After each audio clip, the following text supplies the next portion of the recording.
스트레스의 뿌리를 없애라.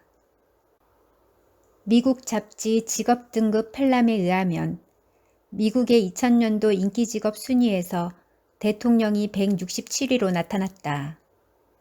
이는 대통령이 과다한 스트레스를 받기 때문이라고 하는데, 이 잡지는 매년 노동부와 통상단체들의 자료와 전화조사 등을 토대로 250개 직업의 순위를 매기고 있다.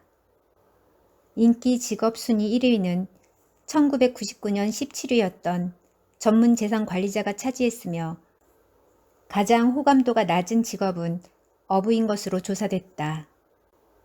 99년 1위였던 컴퓨터 웹마스터는 2위로 떨어졌다. 교사는 119위, 경찰관은 200위로 나타났는데, 낮은 임금과 열악한 근무 여건이 주 원인이라고 한다. 하지만 스트레스를 받지 않는 직업이 있을까? 암치료 전문 의사들은 암 정복을 위한 필수 요소들 중에 하나로 스트레스를 줄이라고 이구동성으로 조언한다. 그들은 스트레스가 인체의 면역력을 떨어뜨리며 스트레스는 욕망으로부터 비롯되는 것이므로 욕망을 줄이라고 충고한다. 또한 화를 내면 우리 몸의 면역 기능을 저하시키는 스트레스 호르몬이 분비되는 반면에 웃음은 우리 몸의 방어 능력인 면역력을 향상시킨다고 한다. 그래서 하루에 한 번은 크게 웃으라는 것이 그들의 충고이다. 그렇다면 스트레스 해소 방안을 제시하여 준다는 정신과 의사들은 스트레스를 받지 않을까? 내가 보기에는 그들도 엄청난 스트레스에 시달리는 것 같다.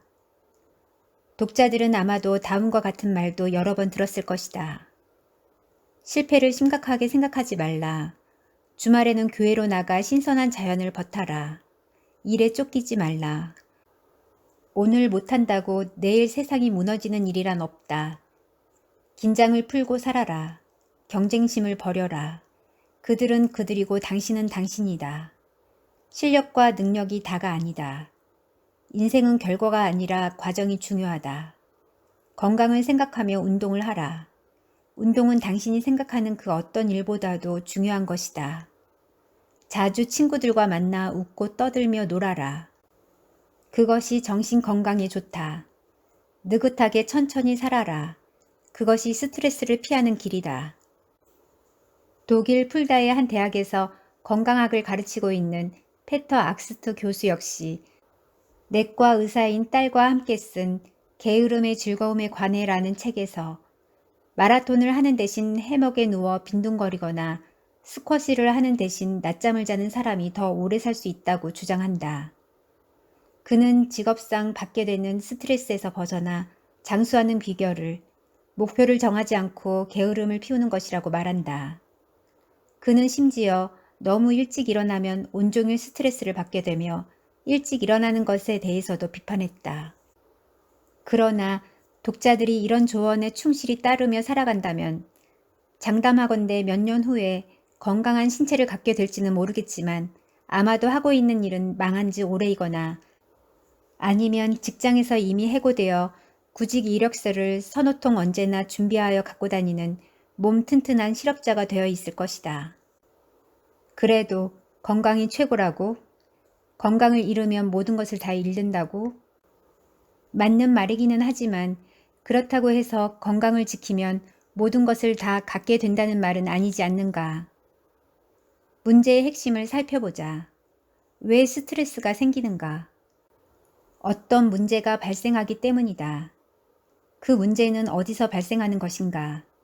일이나 인간관계에서 발생한다. 스트레스는 일이나 인간관계에서 발생한 문제가 풀리지 않아서 생기는 것이다. 왜 문제가 안 풀리는 것일까? 푸는 방법을 모르기 때문이다. 왜 모르는가? 책도 안 읽고 공부도 안 하기 때문이다. 왜 공부를 스스로 안 하는가? 게으르기 때문이며 스스로의 판단과 생각을 우물한 개구리처럼 최고로 여기기 때문이다. 한 달에 책을 한 권도 안 보고 공부는 학원이나 학교에 가야만 하는 걸로 믿는다. 그러면서도 놀 것은 다 찾아다니며 논다. 그런 주제에 자기는 성실하게 열심히 살아가는데 주변 상황 때문에 스트레스를 받는다고 생각하며 그러면서도 수입이 적다고 투덜투덜 댄다. 문제가 있으면 문제를 해결하려고 덤벼드는 것이 올바른 태도이다.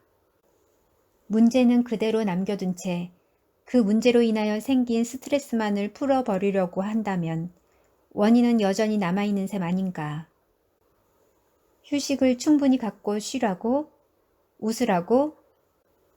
한 달을 바닷가 해변에서 뒹굴어 보아라. 백날을 하하호호 웃어보아라. 문제가 해결되는가? 웃기는 소리들 그만해라. 기억하라. 제초제를 뿌리는 이유는 뿌리를 죽이기 위함이다. 뿌리를 살려두는 한 잡초는 다시 살아난다. 스트레스를 없애는 가장 정확한 방법 역시 스트레스를 주는 문제의 원인을 파악하고 그 원인을 뿌리째 뽑아버리는 것이다.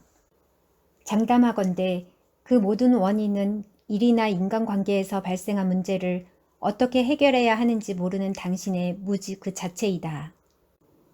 즉, 외부적 상황 때문에 스트레스가 생기는 것이 아니라 그 외부 상황을 어떻게 해야 헤쳐나갈지를 모르고 있는 당신의 두뇌 속 무지 때문에 생긴다는 말이다. 그리고 그 무지함의 뿌리는 바로 게으름이다. 스트레스를 해소한답시고 빈 맥주병을 쌓아가지 말고 문제를 정면으로 돌파하라. 절대 회피하지 말라. 책을 읽고 방법론을 찾아내라. 그게 바로 스트레스를 없애는 제초제이다. 친구들과 상의하는 짓도 그만두어라.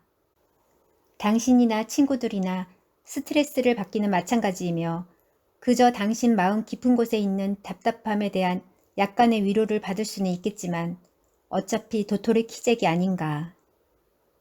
여기서 혹자는 이렇게 말할지도 모른다. 세이노는 자기 일을 하고 자기 시간을 자기 뜻대로 사용하면서 스스로를 통제할 수 있으니까 스트레스도 해결할 수 있겠지만 자기 일을 하지 않는 사람들은 그렇게 할 수 없지 않느냐. 나는 이렇게 답하고 싶다. 아마도 당신은 남이 시킨 일을 하는 이상 스트레스에서 벗어날 수 없다고 생각하는 모양인데 천만의 말씀이다. 왕년에 누군 남이 시킨 일을 안 해보았는 줄 아는가. 내가 당신하고 다른 점은 나는 누가 시킨 일이건 아니건 간에 일을 해결할 능력 배양에 언제나 최선을 다한다는 점이다. 그리고 그 능력 배양은 언제나 일과 후에 있었으며 노는 날이라곤 거의 없는 30대를 보냈었다. 아마도 당신은 노는 날들을 악착같이 다 찾아먹어 왔을 것이다. 독자들이 보내온 메일 중에는 직장 내 인간관계에서 오는 스트레스를 호소하는 경우들도 있다. 그 인간관계는 윗사람, 동료, 아랫사람 이렇게 세 가지 경우로 나눌 수 있는데 스트레스를 느끼는 원인은 동일하였고 내 조언도 동일하였다. 왜 속으로 사귀려고 기를 쓰면서 열받는가? 상급자, 하급자 관계없이 당신이 느끼는 것을 뜸들이지 말고 술 먹지 말고 커피 한 잔 같이 하면서 내게 보냈던 메일 내용 그대로 솔직히 이야기해라. 이때 반드시 상대방이 하는 말도 인내심을 갖고 경청해라. 퍼큐 머니를 봐라. 결국 스트레스는 문제를 해결하면 없어지는데 아무리 방법을 모색하여 보아도 해결책이 보이지 않을 때가 있을 것이다. 나는 독자들이 생각하는 수준보다 훨씬 더 많은 문제들에 부딪히며 살아왔고 지금도 그렇게 살고 있으므로 나에게는 그런 경우가 상당히 많이 있지 않았을까? 하지만 침대에 누우면 5에서 10분 안에 그것도 에스프레소 커피를 하루에 15잔 정도 마시지만 잠이 든다. 풀지 못한 문제가 거의 없었기 때문이다. 그 비결이 무엇일까? 20여 년 전에 글을 썼을 때도 이것을 얘기할까 말까 망설였는데 과연 사람들이 내 말을 이해할까 싶어서였다. 나는 종종 사람들에게 Life is a process of solving problems. 인생은 문제들을 해결해 나가는 과정이다라고 말하곤 했다. 영어로 그 말을 구글에서 검색하면 문제를 어떻게 해결해 나가는지를 이론적으로 장황하게 늘어놓은 자료들이 쏟아져 나올 텐데 예를 들어 말한다면 문제의 핵심을 분석, 파악하고 다른 해결책들은 없는지 모색하면서 가장 좋은 것을 선택한 후 보완하며 해결한다는 식이다. 내가 볼 때 그런 말들은 뜬구름 잡는 이론에 불과하지만 딱 하나 마음에 드는 말이 있었다. Rewire your brain인데 직역하면 너의 두뇌를 재구성하라가 될 것이고 리와이어가 전선을 새로 연결하는 것을 의미한다는 점에서 의역을 한다면 생각의 틀을 다시 구성하라라는 말이 될 듯 싶다. 그러나 생각의 틀을 다시 구성한다는 것이 말하기는 쉽지만 우리 머릿속 전선들을 우리가 마음만 먹으면 즉시 재배치할 수 있는 것은 아니지 않는가. 한글판 위키백과에 문제 해결이라는 항목이 있다. 나무 위키가 아니다. 그것을 찾아서 읽다 보면 꿈, 비각성 상태에서의 문제 해결이라는 항목이 있는데 지금 이 책을 덮어두고 그것을 먼저 읽어라. 거기에서 연속 배열 OTTFF로 시작되는 무한대의 문자 배열이 어떻게 되는지를 매일 밤 잠들기 전 15분 동안 생각한 후 꿈에서 본 것을 적어오라고 한 윌리엄 디멘트 교수의 실험이 언급된다. 그 실험은 내가 70년대에 메릴랜드 대학을 다닐 때 심리학 교수가 우리 학생들에게도 했던 실험이었다. 그 실험은 꿈이 문제 해결 방안을 이를테면 이미지로 제시하지만 꿈을 꾼 사람이 그 방안을 알아채는 경우는 드물다는 것을 보여준다. 아인슈타인은 많은 문제 해결이 무의식 중에 해결되며 마인드 브레인이 이미 해결한 것을 의식적으로 인지하고 구성해야 한다고 생각했다. 여기서 마인드 브레인이라는 단어에 주목해라. 그 단어는 2018년 마크 블레흐너 박사 저서에서 처음 사용한 것이다. 정작 블레흐너 본인은 그 책에서 그것이 새로운 단어가 아니며 미셸 푸코가 에피스테메라고 부른 것과 동일한 용어라고 말한다. 그는 새로운 에피스테메는 새로운 생각과 새로운 진술을 허용하거나 제한한다는 점에서 마인드 브레인과 같다고 했는데 이 말을 독자가 정확히 이해하려면 에피스테메에 대해 공부를 좀 해야 할 것이다. 그러므로 아인슈타인이 그 단어를 직접 사용했을 것으로는 생각되지 않지만 많은 문제가 무의식 중에 해결된다고 하고 말이 아닌 이미지로 대부분 문제를 해결해냈다. 쓰거나 말하는 단어나 언어는 내 생각의 메커니즘에서 아무 역할도 하지 않는 것 같다. 생각의 요소들을 받쳐주는 듯 보이는 어떤 영적 존재들은 어떤 신호이거나 정도의 차이가 있기는 하나 분명한 이미지들인데 그것들은 스스로 반복되어 나타나기도 하고 결합되어 나타날 수도 있다고 한다. 여기서 인용문은 한글판이 좀 어색하여 내가 번역했다. 마인드 브레인이라는 단어는 그때까지 마음, 정신 혹은 영혼 등등과 뇌로 이분화되어 있던 것을 하나의 통합체로 표시한 용어이다. 마인드 브레인에는 우리가 통상적으로 인식하는 부분, 생각과 인식하지 못하는 부분이 있으며 마인드 브레인은 인식된 문제에 대한 해결책을 미인식 영역에서 꿈을 통해 이미지 혹은 전혀 엉뚱한 방식의 힌트로 보여주지만 그것을 우리는 눈치채지 못하는 경우가 많다는 것이 블레흐너의 주장이다. 그렇다면 나도 꿈속에서 어떤 힌트를 받아 문제를 해결했던 경험이 많았을까? 없었던 것 같다. 나는 어떤 음악 소리를 듣는 중에 힌트를 받은 적이 대부분이었다.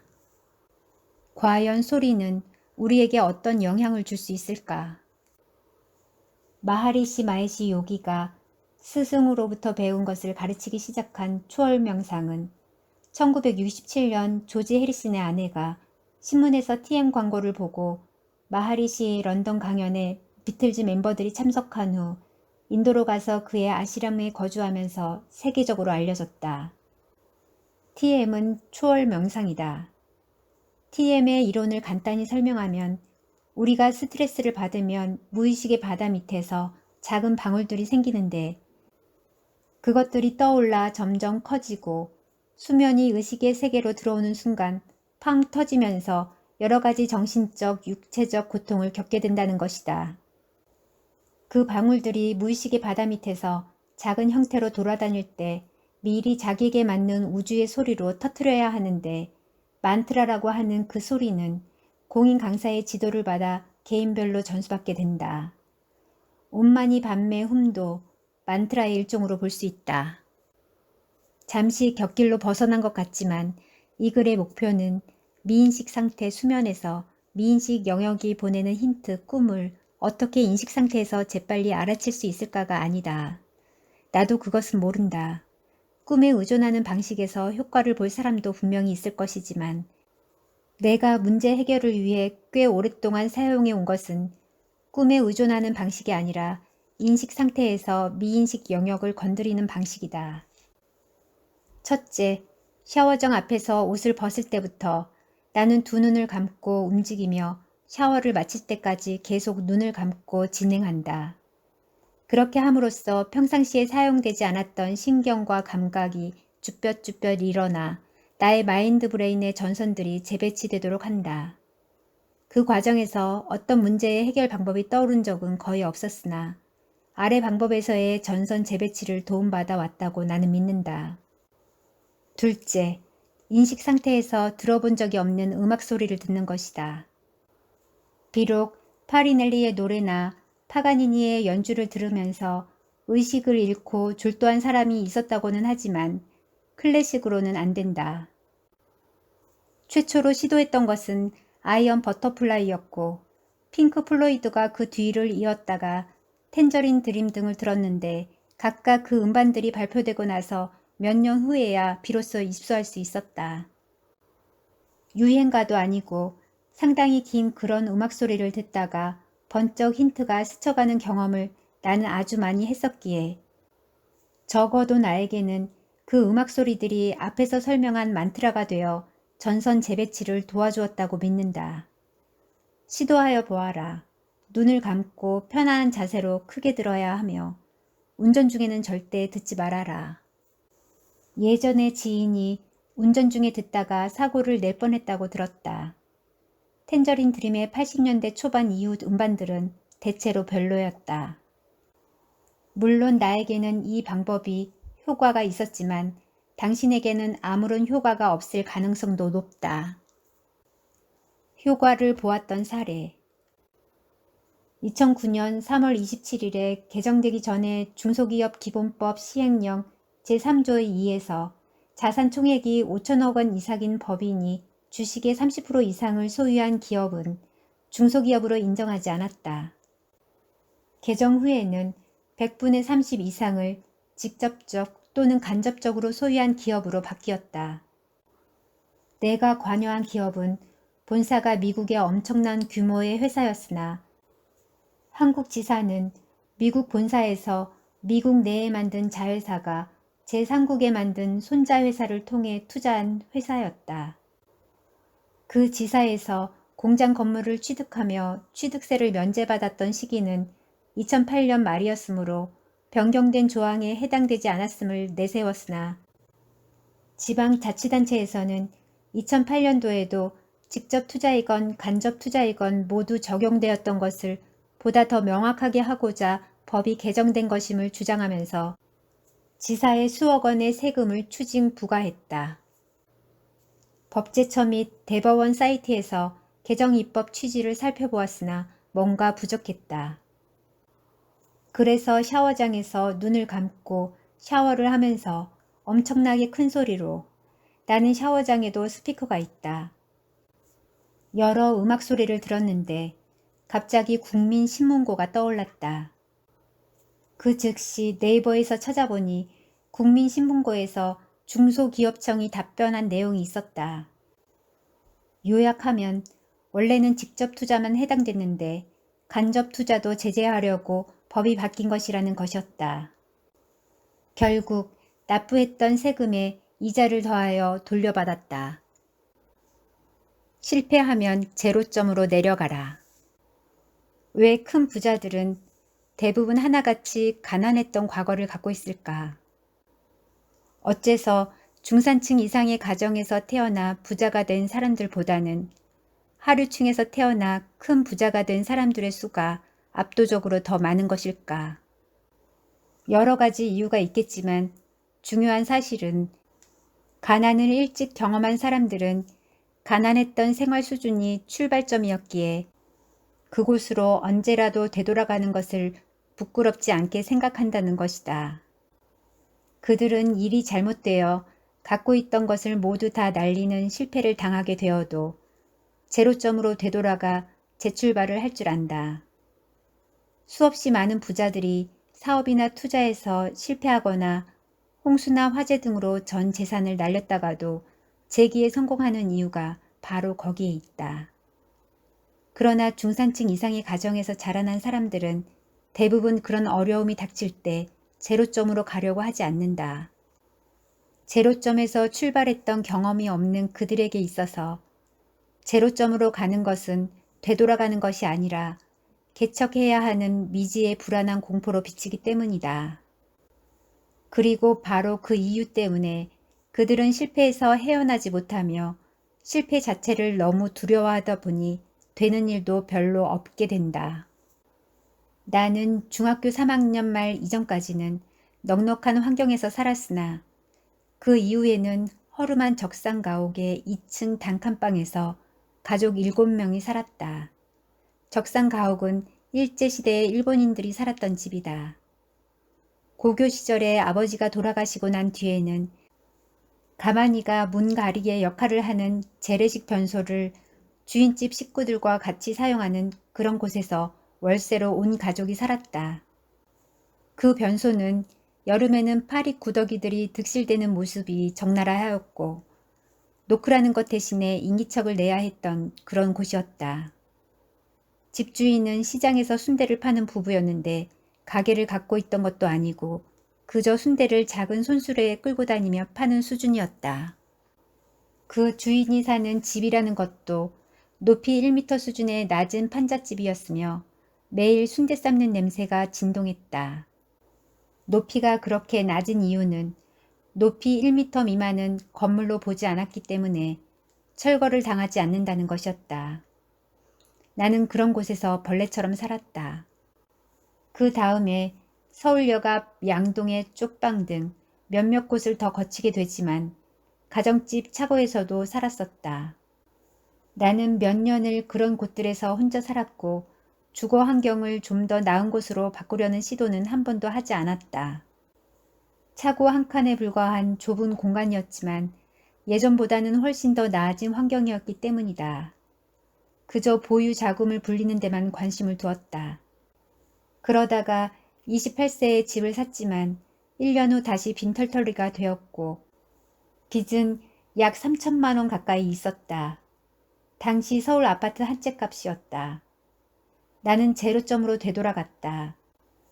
당시 나는 주로 번역 일에서 수입을 얻었으며 번역 사무실 한 귀퉁이에서 먹고 잤다. 부자로 살고 있는 지금도 내가 만에 하나 무슨 잘못 때문에 재산을 다 날리게 되어 빈털터리가 된다면 나는 즉시 가족을 이끌고 제로점으로 내려갈 것이다. 솔직히 그럴 리는 없다. 나는 비 올 때를 대비하여 우산을 서너 개는 반드시 준비하기 때문이다. 그곳은 판잣집일 수도 있고 남의 집 차고일 수도 있으며 쓰러져가는 무허가 비닐하우스일 수도 있다. 나의 아내는 내가 빈털터리가 되어 망해버렸는데도 넥타이를 계속 걸치고 양복을 입고 다니면서 다단계 판매나 보험 영업 같은 것을 하며 품위를 유지하려고 하는 사람은 아니라는 것을 안다. 아내는 내가 즉시 작업복을 입고 시장에서 노점이라도 할 사람이라는 것을 철저하게 믿는다. 실제로도 그렇다. 나는 언제라도 제로점으로 되돌아갈 수 있다. 결혼하기 전 아내에게 이런 말을 했었다. 나는 틀림없이 부자로 산다. 돈의 생리와 부자가 되는 비결을 알기 때문이다. 그 당시 나에겐 아파트 한 채 값인 3천만 원 정도의 빚이 있었기에 아내는 그 말을 믿지 않았다고 했다. 아내는 순전히 내가 음악을 좋아하는 시티보이라는 이유 때문에 나와 결혼했다. 둘째 딸이 태어났을 때 이미 나는 자가용 기사를 거느리고 있었고 아내에게 이런 말을 했다. 나는 틀림없이 앞으로 더더욱 부자로 산다.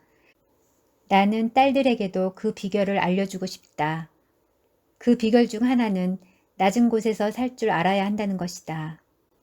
그러므로 애들이 중학교 수준이 되면 아빠가 갑자기 망했다고 말하고 거짓으로 재산을 몽땅 압류당하는 것으로 영국을 꾸미자.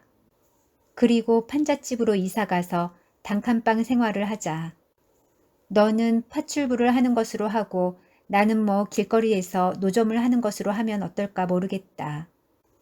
우리 둘은 허름한 옷을 입고 매일 아침 판잣집에서 나와 숨겨놓은 진짜 집에 가서 낮에 있다가 저녁에는 다시 애들이 있는 판잣집으로 돌아가자.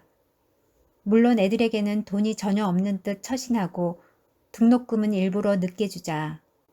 맛있는 것이 먹고 싶으면 우리끼리 몰래 밖에서 외식하고 들어가고 딸들에게는 수제비나 먹이자. 봉투 붙이는 일 같은 것도 가져와 딸들에게 시키자. 이러한 계획은 아내의 반대로 인하여 실제로 실현되지 못하였고 그 대신 딸들에게 이 세상에서 대가를 얻는 방법에 대하여 가르쳐 왔다. 아내는 내가 농담하는 줄로 알았다고 한다. 그럼에도 불구하고 낮은 곳에서의 삶을 체험하여야 나중에 경제적 문제에 부딪혔을 때 지혜롭게 헤쳐나갈 수 있음을 나는 지금도 믿는다.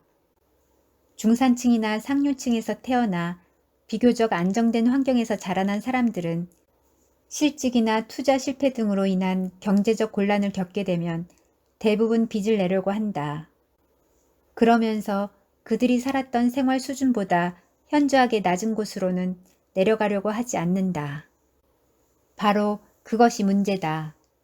예를 들어 2억 원대의 30평형 자기 아파트에서 살던 사람이 주식 투자나 사업에 실패하여 빚이 1억 생기게 되면 그 집을 팔아 빚을 갚고 난 1억 원을 갖고 전세를 구하되 가능하면 비슷한 규모의 집을 구하려고 하며 이때 전세금이 모자라면 또다시 빚을 얻는다. 심지어 어떤 사람은 집은 그대로 놔두고 빚을 안고 살아간다.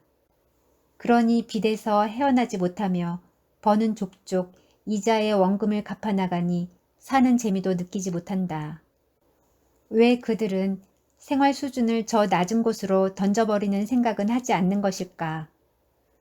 내 주변에 9천만 원의 전세를 살면서 빚은 1억 원을 지고 있는 30대 중반의 사람이 있었다. 그는 연봉 2천만 원대의 봉급 생활자였다. 이런 경우 사람들은 진퇴양난으로 생각하지만 나는 그렇게 생각하지 않는다. 내가 권유한 방법은 있는 것을 다 처분하여 빚부터 갚고 달동네 월세방 하나로 옮기라는 것이었다. 그는 그런 판잣집에서 어떻게 애들하고 산단 말입니까? 라고 항변하였다. 나의 대답은 이랬다. 웃기는 소리 하지 말라. 너는 지금 연봉의 절반 이상을 이자로 지불하고 있다. 지금과 같은 방식으로는 평생 빚에서 헤어나지 못한다는 것을 자기 자신도 알 것이다. 너에게 보이는 해결책은 일확천금이기에 복권이나 주식 같은 것에 눈이 시뻘개지지만 천만의 말씀이다. 유행수를 바라거나 무언가에 쫓기며 하는 투자는 언제나 허무하게 끝나게 마련이다. 생활비를 극도로 줄이고 자신의 몸값을 비싸게 만드는 방법을 모색하면서 아내의 도움을 받아 밤에 포장마차라도 해야 한다. 아이들에게 미안하다고? 어쩔 수 없다. 어릴 때 가난을 맛보는 것도 행운이라고 나는 믿는다. 그렇게 하기 싫다면 개인 파산을 신청하든지 불법적으로 콩팥 같은 신체의 일부라도 팔아 빚을 갚든지 해라. 다른 방법은 없습니까? 너에게 돈을 빌려준 사람들이야 망하건 말건 개의치 않는다면 외국으로 온 가족이 다 야반도주하는 방법도 있다. 아내와 법적으로 이혼하면서 전셋집을 넘겨주는 방법도 있을 것이다.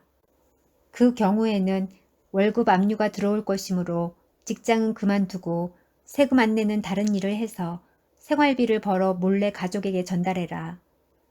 외국에서 살 자신은 없고 이혼은 아내가 반대할 것입니다. 또 다른 방법은 없습니까? 글쎄다. 술 한 방울 먹지 말고 아주 예리한 면도칼 하나를 사고 가족 사진을 앞에 놓아라. 그리고 그 사진을 바라보면서 거울 앞에 서서 내 목에 흐르는 핏줄 바로 위에 칼을 갖다 대라. 너야 죽으면 그만이지만 내 가족은 너를 평생 패배자로, 도망자로 기억할 것이다. 그 점을 명심해라. 그래도 죽고 싶다면 되져버려라. 그러나 죽은 뒤 그런 식으로 기억되고 싶지 않다면 죽을 각오로 처음부터 빈손으로 다시 시작해라. 판잣집으로 가서 월세살이를 하란 말이다. 5년만 지나면 모두가 너를 자랑스럽게 생각할 것이다. 왜 재산을 갖고 이민을 간 사람들보다는 빈털터리로 이민을 간 사람들이 그 낯선 땅에서 성공하는 경우가 더 많은가? 밑바닥에서 아무것도 없이 닥치는 대로 아무 일이나 하면서 그곳 사람들의 눈으로 보기에는 아주 낮은 생활 수준으로 살아가며 돈을 모았기 때문이다. 제로점에서 살게 되면 모든 것이 플러스의 희망으로 쌓여만 간다. 돈이 쌓이고 희망이 쌓여간다. 빚이 있는데도 삶의 질과 품위를 유지하려고 들면 그 빚을 갚아야 하기 때문에 돈은 쌓이지 않고 희망은 갉아먹힌다. 마이너스의 희망뿐이다. 그것이 절망이다. 나는 외국인 직원들을 상대로 강의할 기회가 과거에 종종 있었는데 강의 중에 스크래치라는 단어를 즐겨 사용했다. 긁어서 내는 흠집, 긁다, 흠집을 내다라는 뜻인데 지운다는 뜻도 있다. 운동 경기에서 땅에다 선을 그으면 출발선이 되기 때문에 출발선, 출발점이라는 뜻도 있으며 스크래치 얼롱은 근근히 살아가다. 프롬 스크래치는 출발점에서 맨 처음부터 무에서라는 의미이며 스크래치 업은 돈 같은 것을 긁어 모으다. 푼푼히 저축하다라는 뜻이다. 미국 속어에서는 돈이라는 뜻도 있다. 내가 말한다. 경제적으로 실패했다면 저 아래 낮은 곳으로 내려가라. 체면 때문에 그렇게 하지 못한다고? 그 체면에 흠집을 내라. 스크래치. 출발점을 저 낮은 곳에 다시 그어라. 스크래치. 당신이 놓치려고 하지 않는 생활 수준이라는 것을 지워버리고 스크래치. 새로운 출발점에서 스크래치. 무에서 from 스크래치. 근근히 살아가면서 스크래치 얼롱. 돈을 모아라. 스크래치 업. 그러면 돈, 스크래치. 돈이 쌓이게 된다. 이것이 실패로부터 탈출하는 비결이다. 스크래치 하라. 코로나 사태가 1년 넘게 계속되었을 때 나 자신은 피해를 본 것이 없기에 동창회에 생활이 어려운 동기들이 있으면 내가 좀 도와주겠다고 하였다. 얼마 후 수십 명의 명단과 계좌 번호를 받았으며 1인당 100만 원씩을 보내주었다. 그런데 후에 알고 보니 생활이 어려운 게 아니고 제주도로 놀러 가거나 골프 모임에 참석하는 등의 비용이 없어서 즉 용돈이 궁하여 신청한 놈들이 절반 이상이었다. 썩을 놈들 같으니라고. 이른바 헬리콥터 머니로 생각했던 것일까.